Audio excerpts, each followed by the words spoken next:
یہ ذکر ہمارا ہو رہا ہے، کتاب رب کی ہے،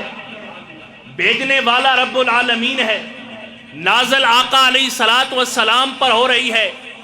لیکن تذکرہ ہمارا رب کر رہا ہے۔ کسی بندے کا نام کسی کتاب میں آ جائے، وہ بعد دفعہ فری کتابیں سیل کرتا، حضرت میری کتاب لے لیں، میرا نام آیا ہوا ہے۔ بعد لوگوں کا نام اخبار میں آئے تو وہ درجن دو درجن اخباریں ویسے ہی بانٹ جاتے ہیں کہ لالا میرا نام ہی پڑھے ہو، آج میرا نام اخبار میں آیا ہوا ہے۔ لیکن ہم امت آقا کے ساتھ نسبت کی وجہ سے کتنا بلند مقام ہو گیا کہ ہمارا تذکرہ رب کی کتاب میں ہو رہا ہے۔ میرے نبی کے غلاموں، رب کا قرآن کہہ رہا ہے یا ایھا الذین آمنو، اے ایمان والو، نبی پر ایمان لانے والو، نبی کی محبت میں جینے والو، کتب علیکم الصیام، میں نے تم پر روزے فرض کر دیے گئے، میں نے تم پر روزے فرض کر دیے، کما کتب علی الذین من قبلکم،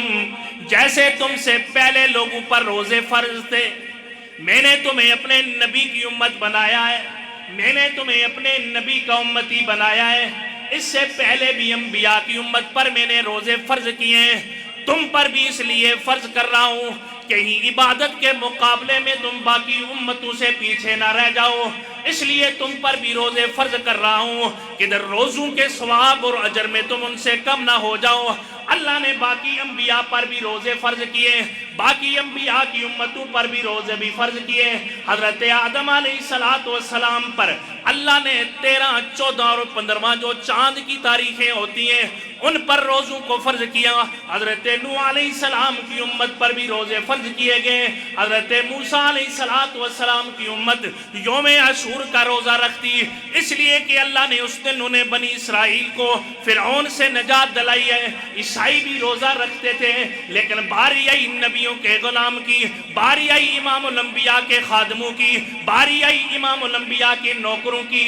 کہا میں نے اس سے پہلے تمام امتوں پر روزے فرض کیے ہیں، اس سے پہلے ساری امتوں پر کرم کیے ہیں، اس سے پہلے ساری امتوں کو رمضان عطا نہیں کیا، صرف روزے دیے ہیں۔ رمضان صرف آقا کی امت کو مل رہا ہے، رمضان صرف امام الانبیاء کی امت کو مل رہا ہے، اس لیے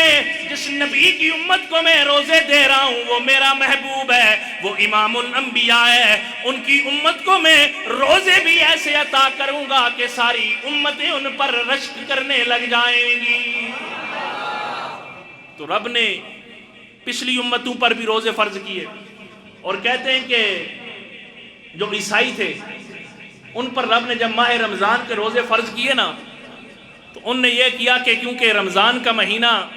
کبھی گرمیوں میں آتا، کبھی سردیوں میں آتا، کبھی خزاں میں آتا، کبھی بہار میں آتا، ان نے کہا چلو یہ کرتے ہیں کہ یہ گرمیوں کے روزے رکھنے تو بڑا مشکل کام ہے، لہٰذا ہم 30 روزوں کے بجائے 10 روزے اضافی کر لیتے، 40 روزے کر لیتے، لیکن رکھیں گے بہار میں۔ لیکن یہ میرے آقا کی امت ہے کہ جون جولائی کے روزے ہوں یہ پھر بھی حاضر، سردیوں کے روزے ہوں یہ پھر بھی حاضر، گرمیوں کے روزے ہوں یہ بھی حاضر۔ اللہ بھی ان پر رشک کرتا ہے۔ اللہ کہتا ہے فرشتوں دیکھو نا، جب میں نے انسان کو تخلیق کرنے والا تھا میں نے تم سے کہا تھا اے فرشتوں میں اپنا نائب بنانے والا ہوں، میں اپنا خلیفہ بنانے والا ہوں، میں دنیا میں اپنا نائب بنانے والا ہوں۔ تم کہہ رہے تھے یہ دنیا میں فساد کرے گا، تم کہہ رہے تھے یہ دنیا کے اندر خون خرابہ کرے گا، ارے دیکھ لو نا، حلال چیزیں ان کے پاس، حلال چیزیں ان کے گھر میں موجود، حلال چیزیں ان کے پاس موجود ہیں، لیکن میں نے کہہ دیا ہے کھانا نہیں یہ کھاتے نہیں ہے، میں نے کہہ دیا ہے پینا نہیں ہے پیتے نہیں ہے، میں نے کہہ دیا نماز پڑھنی ہے یہ نماز پڑھ رہے ہیں، میں نے کہہ دیا قیام اللیل کرنا ہے قیام اللیل کر رہے ہیں۔ جس نے بڑی خلوص نیت کے ساتھ، جس نے ایمان کی حالت میں رمضان کے روزے رکھے ہیں، اللہ اس کے سارے گناہوں کو معاف فرما دے گا۔ جو رات کو جاگتا ہے، جو نماز تراویح پڑھتا ہے، جو قرآن سنتا ہے، جو رات کو آ کر مسجد میں کھڑا ہو کر قیام اللیل کرتا ہے، آمنہ کے لال نے کہا یہاں قیام اللیل مکمل ہوتی ہے، اللہ اس کے گناہوں کو بھی معاف فرما دیتا ہے۔ جس نے لیلۃ القدر کی رات کو قیام کیا، جس نے لیلۃ القدر کی رات رب کے حضور جاگی، رب کے حضور شب بیداری کی، آمنہ کے لال نے کہا رب نے اس کے بھی سارے گناہوں کو معاف فرما دیا ہے۔ اس لیے کہتے رحمت کا ہے دروازہ کھلا مانگی ارے مانگ دیتا ہے خدا ان کا صدقہ مانگے ارے مانگ۔ پچھلی امتوں کا یہ تھا کہ وہ رات کو کھانا پینا ان کا تھا اور صبح سحری نہیں تھی، تو امت مصطفیٰ نے شروع میں یہ تھا کہ آپ سونے سے پہلے جو کھا لیا پھر اسی پر صبح روزہ رکھنا ہے۔ لیکن ایک صحابی بڑی مشقت کر کے آئے، محنت کر کے آئے، اور آپ نے آ کر عشاء کی نماز پڑھی، آنکھ لگ گئی، کھایا کچھ نہیں، صبح روزہ رکھا۔ میرے آقا نے دیکھا کہ بڑا نڈھال ہے، بڑی جو ہے تکلیف میں ہے، اور پھر حکم یہ تھا کہ آپ میاں بیوی کے تعلق بھی آپس میں رات کو بھی حرام ہے،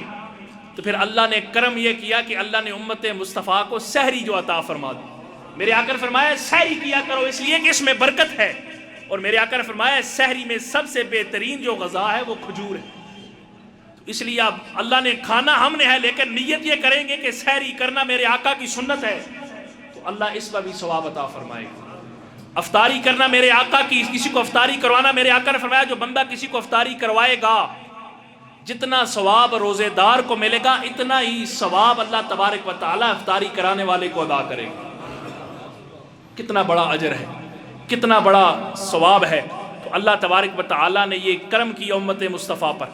یہ آقا کی امت پر یہ کرم ہوا کہ ان کے لیے سحری لائی گئی،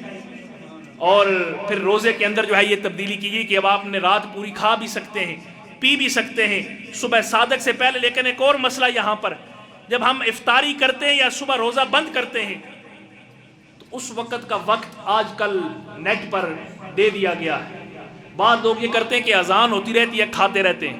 یاد رکھیں جب وقت ختم ہو گیا اس کے بعد اذان 5 منٹ بعد ہوتی ہے، 10 منٹ بعد ہوتی ہے، آپ جو کھائیں گے وہ روزہ ختم ہو جائے گا، روزہ نہیں ہوگا۔ اس لیے روزہ جو بند کرنے کا وقت ہے، جو آج کل انٹرنیٹ پر یا سوشل میڈیا پر بتایا جاتا ہے کہ اتنے بج کر اتنے منٹ پر آپ نے روزہ ختم کرنا ہے، سحری ختم ہو جائے گا وقت، اس کے بعد جو بندہ کھائے گا اس کے لیے روزہ ٹوٹ جائے گا۔ ان چیزوں کا جو ہے وہ خیال رکھا جائے۔